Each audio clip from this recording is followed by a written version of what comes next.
बिस्मिल्लाहिर्रहमानिर्रहीम अस्सलाम वालेकुम वरहमतुल्लाहि वबरकातुहू। आज रमज़ान शरीफ का 16वां रोज़ा है। 27 मार्च की तारीख और 15 तारीख चेत्र की दिमार है बुध की। मैं मुमताज़ तारिक तुसां दे पे वखरी गाल उम्मीद करना मेरे सारे सज्जन खैर सल्ला दे नाल होसो। एक गाल नोट की है वे स्पेशल गाल है मेरे चैनल के मुतालिक वो तो चलो अगू दे उत्ते दसे ना। पहले आज तो अगू में थोड़ा जहाँ माहौल दिख मैं तो कोशिश कर रहा दिखावन दी। ये ज्वार ज्वार घा रहा पे ज्वार का घा अपने मवेशी वास्ते ठीक है। तुसा ये बखूबी देख सकते हो कि कितनी लश ग्रीन है जो आद ना रंगत दे विच इतनी शदीद सब्ज है कि इनको पता नहीं किवें आखा मैं अंग्रेजी दे विच इनको आदन लश ग्रीन। इहदे विच इह कीता गया हिक ते इहदे तले गोडी कीती गई है। गोडी करके इहदे विच जिहड़ा आहल है यानी माल मवेशियां दे जिहड़े गोबर होंदे वो सच्चा गया इहदे विच भला इहदे विच गंद शंद जिहड़ा गोडी करके साफ कीता गया तां करके इहदी इतनी शानदार एक्सीलेंट ग्रीनरी है और इनको माल बड़े शौक नाल खंदे वे। दूजी जी गाल है वो ये है कि मौसम को देखो मतलब बादल आए वदन गर्मी भी होंदी है बादल भी आए वदन और जी सब कने वड्डी गाल है वो तुसा दे पहुँचो कि मतलब हवा बड़ी तेज़ चलती पई है। हुण असां अक्सर परेशान रहे हो लोग सारे कि भाई ये मौसम क्यों खराब थी वेंदा होसी उन वेले जेड़े वेले साडियां फसलां पीक दे उत्ते होजन। हुण तमाकू की फसल होवे वो तैयार है तकरीबन उनको भी बारिश खराब करे सी। गंदम की फसल जिमें उत्ते मतलब दाने बने खड़े ने दे ते इंदा क्या है इंदे सब कने जी डेंजरस गाल है वो ये है कि सिट्टा भरिया खड़े दाने दे नाल इनको थोड़ी जी हवा या थोड़ा जा खराब मौसम गिरा देसी गिर वजण दे नाल जरा है इनकी पैदावार कमी आवे सी। ॿी गाल है कि डे बाई डे गंदम हुण जी गोल्डन शक्ल दे विच कन्वर्ट थींदी वेंदी है। ये तुसां मतलब दरख्त के तले देख सकते हो जितना साया मिलता उतना ही सब्ज है बाकी जी है वो गोल्डन थी चुकी मतलब कणक की अज ये पोजीशन दिठी है वे कल वाला एक देख सो मजीद पकण वाले पासे गई खड़ी हो सी। तो मेरा ख्याल है अगर इवें धुप्पा और इवें मौसम क्लियर रह गया तो शायद एक हफ्ते के बाद इन्हें कटाई शुरू करनी पोसी। हवा काफ़ी तेज़ है तुम ये देख सकते हो दरख्तें उत्ते हवा चलती पी है।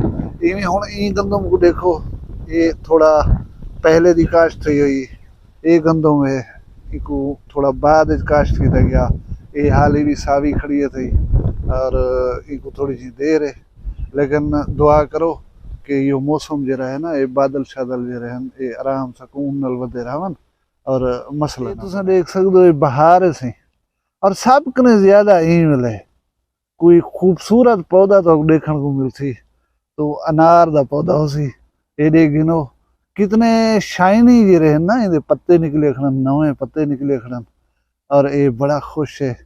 पहले इवें लगता होंगे कि ये मर गए कोई इहदे हरियाली हरा पत्ता नहीं होना अज ये सारे पौधे जे रहे ना तकरीबन देखो कितने चमकदार पत्ते नवे सारे आ चुके ने उत्ते और इंतहाई खूबसूरत लगता है।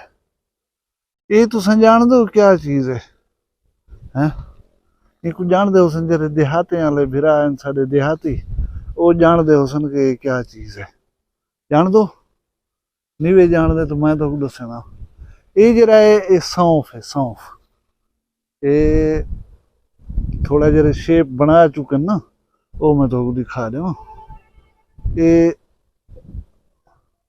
सौंफ है सौंफ सौंफ जान दे सो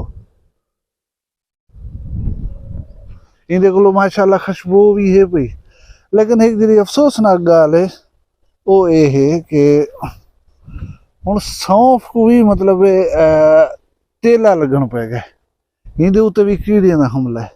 ये देख सकते हो ये थोड़ा मैच्योर थी है ये शेप जी है ना सौंफ की वो तकरीबन कुछ बन चुकी है तुम देख सकते हो सो कुछ हाली कच्चे हैं मतलब इहदे उत्ते भी हुण जरा है ना एफेडादन, मेरा ख्याल है एफेडादन काला तेला उनका जरा है हमला है। तुम ये देख सकते हो कितनी वड्डा ये सीटा बन चुके हैं ना। ये हुण थोड़ी झाड़ियों के बाद ये खुश्क थी सी और ये सौंफ है, इनको कट के रख दिता वैसे घर दे विच हमेशा जरूरत रहिंदे। और इको भी हुण मतलब स्प्रे करना पौंदा यार, क्या क्या करे बोला। अच्छा डू यू बिलीव के एक गंदम है जरी हिंदे उत्ते भी 2 स्प्रे हुण थींदन, 2 स्प्रे थींदन कीड़े मार चीज़ें दे। बाकी जरा है जड़ी बूटियां दे स्प्रे वो भी करने पौंदन, वो उंदे अलावा है। ये सिर्फ 2 स्प्रे इहदे उत्ते वो तेला लगदे इको गंदम दा दाना जरा है मुतासर थीवण दा इम्कान होंदा, यानी रस चूसण वाले कीड़े जरे हन वो इहदे उत्ते थी वेंदन। उंदे वास्ते इको 2 स्प्रे मारने पौंदन। ये देखो कितनी सोहने लगदे पे ना सौंफ। और वो घा है जरा उनकी हरियाली देखो, मतलब नेचर यार कितनी खूबसूरत है। ये सावल परले पासो गंदम जरी हरियाली कन होण ओ जरा है गोल्डन कलर हासिल कर गई है। और ये बरसीन दे घा को देखो कितनी खूबसूरत है। चांदनी के बाद इन ते फुल लगे खड़े होसन, मजीद खूबसूरत लगता पिया सी।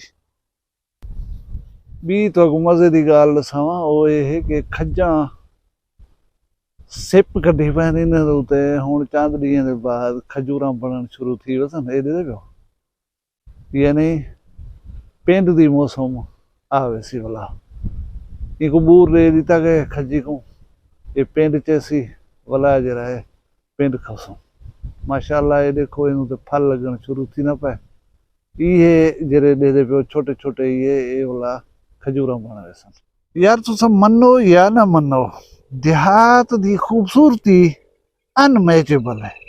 हुण ये रस्ता है ये बनना है इन उत्ते घा है कितनी साफ सुथरा, मतलब इन उत्ते टुरो अगर वाक करो तो खूबसूरत लगे, अखी को भी खूबसूरत लगे। हर पासे देख सकते हो हरियाली दरख्त ग्रीनरी फसल। हुण ये फसल है इन उत्ते मेहनत थी पी है, इन उत्ते एक्सपेंसिस है पन ये जरे वेले दाने चाहिए खड़े या इन्हें कुछ चेसों जरे वेले ये यानी सारी मेहनत का फल है। इको चक्कर लेने हुए इन टुरदे हुए विजिट करने हुए इंसान को जितनी अच्छा लगदे ना वो तुम्हारी सोच हो सी। अल्लाह ताला हर कहीं दे नसीब करे, अल्लाह ताला हर कहीं को जरा है ना दरेह देवे भला असा को तौफीक देवे। जरी कणक चैसू ना इहदे विच असा को उशर या गरीबें दी हेल्प करने दी भी तौफीक देवे। माशाअल्लाह हर पासे खेत ही खेत हैं। इवनिंग टाइम है अफतारी का टाइम थी ना वदे यूट्यूब दे उत्ते तुसां मुख्तलिफ चैनल दिखे हो सन उन्हें उत्ते लोग तो व्लॉगिंग दिखेंदन या कोई बियां गालें भी करेंदन। जेरी सब कने अहम गाल है मुनफरिद गाल है वखरी गाल दी वो ये है कि तुहाडे कोलों जेरा व्लॉग आंदे वो फ्रेश होंदे, मतलब अज दी वीडियो अज तुहानू देखने को मिलती है। ये कह नहीं कि परसों की कोई खबर आई वो तो असां 2 झाड़े बाद दी है या 3 झाड़े बाद दी है या अज वाली गाल तो कल की से जेरा कुछ अज थींदा पिया होसी वो तो असां अज पहुँचता पिया होसी। रूटीन है कि वीडियो बने घंटे 1.5 दे बाद वो एडिट वगैरह करण दे वो रिलीज कर दी वेंदी है, पब्लिक कर दी वेंदी है और तुहाडी अप्रोच होंदी है। मतलब बहु घट तुसां चैनल दिखे हो सन जेरे फ्रेश इतनी जल्दी तो मतलब कोई गाल पहुँचेंदे हो सन। ये चैनल वक्री गाल का एक एजाज है और हमेशा कनो यह गाल जरिए पेश नज़र रखिए से कदाही कोई व्लॉग बनया होया रखा होया परूथा बासी तो नहीं से दिता ताज़ी चीज़ पहुँचाइए से ताज़ी गाल जरिए या इन्फॉर्मेशन आई हो कुछ भी हाँ तो मतलब कोई 1.5 या 2 घंटे दे विच तुसां कने वो गाल पहुँचाई गई है। मैं एक गुजारिश की थी वजह कि मैं थकाओ ना, मैं थोड़ा जहाँ बाद औकात मायूस थी वे ना, लेकिन मैं को अल्लाह तबारक व तआला ने हिम्मत दी है मैं उनके तहत चलदा वदा। तो जितनी मेरे सब्सक्राइबर्स हैं इतनी मेरे चैनल के उत्ते व्यूज़ कह नहीं आते पाए और सब्सक्राइबर की भी इतनी धूड़ कह नहीं, लेकिन मेरा हुआ गाल है कि slow and steady wins the race इंशाअल्लाह काम करेंदे खड़े हैं एक ना एक दिन बार कई मंजिल दे उत्ते पहुँच वैसूँ। अज दी वीडियो तो कोई ये पसंद इको लाइक च करो, वक्री गाल चैनल को सब्सक्राइब कर करें फैमिली का हिस्सा बन जाओ। अपना ढेर सारा ख्याल रखा है, मैं दुआएं याद रखा है। जींदे उसू वाला भी एक वीडियो नाल मिलसूं। फिलहाल मैं कोई इजाजत दो। अल्लाह हाफ़िज़।